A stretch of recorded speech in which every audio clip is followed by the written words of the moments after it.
లింగమయ్య కొడుకును అటాక్ చేస్తారు.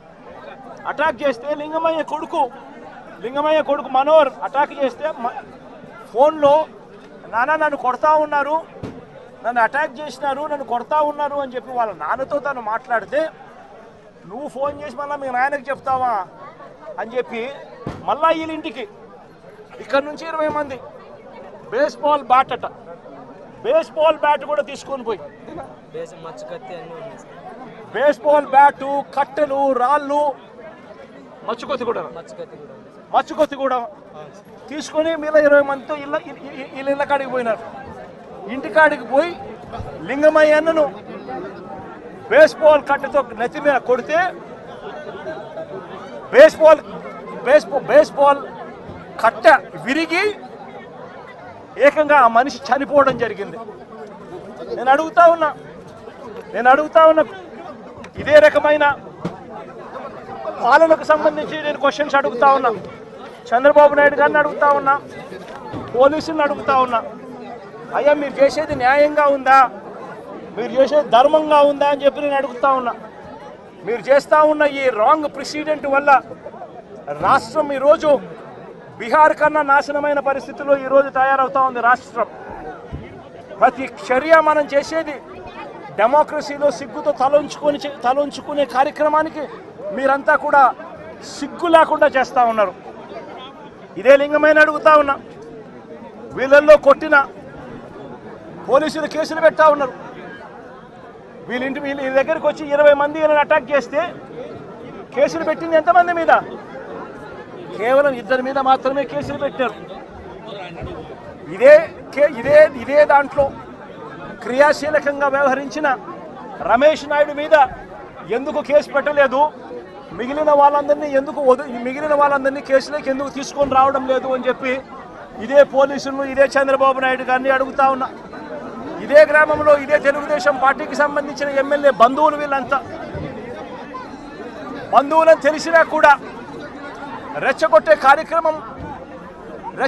కార్యక్రమం సాక్షాత్తు ఈ ఎమ్మెల్యే కొడుకు ఇక్కడికి వచ్చి ఈ గ్రామంలో 27 తారీఖు ఆయనే వచ్చి రెచ్చగొట్టే కార్యక్రమం చేసిపోయినా కూడా ఆయన మీద కూడా కేసు ఎందుకు పెట్టడం లేదు అని అడుగుతా ఉన్నా. వాళ్ళందరినీ కూడా తప్పించే కార్యక్రమం చేస్తూ ఉన్నారు. తూతూ మంత్రంగా 2 మీద మాత్రమే కేసు పెట్టారు. కానీ ఈ హత్యను ప్రోత్సహించిన ఎమ్మెల్యేను కానీ ఎమ్మెల్యే కుమారుడు కానీ వారి మీద మాత్రం ఎటువంటి చర్యలు కూడా తీసుకోలేదు.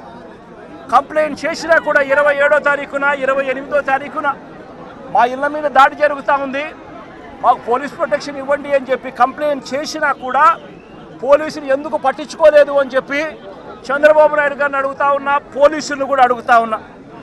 ఇదే ఎస్ఐ సుధాకర్ అనేవాడు వీడియో కాల్స్తో ప్రతి ఎంపీటీసీలని కూడా తానే ప్రలోభాలు పెడుతూ తన ఫోన్లో నుంచే వీడియో కాల్స్తో వాళ్ళతో ఫోన్లో మాట్లాడించి తానే క్రియాశీలకంగా ఇదే రామగిరి మండలానికి సంబంధించిన ఎస్ఐ కేసు పెట్టినా కూడా యాక్షన్ తీసుకోకుండా తానే ఇవన్నీ చేస్తూ ఉంటే ఎందుకు ఆ ఎస్ఐ మీద యాక్షన్ తీసుకోవడం లేదు, ఎందుకు ఆ ఎస్ఐ ఫోన్ రికార్డ్స్ను ఎందుకు పరిగణలోకి తీసుకోవడం లేదు అని చెప్పి కూడా గట్టిగా అడుగుతా ఉన్నా.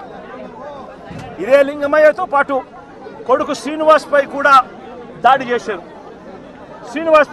చేశారు.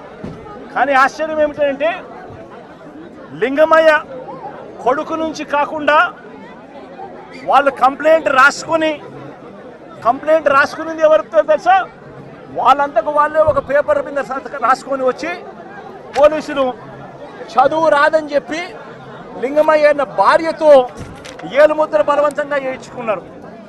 ఇది న్యాయమేనా అని అడుగుతా ఉన్నా.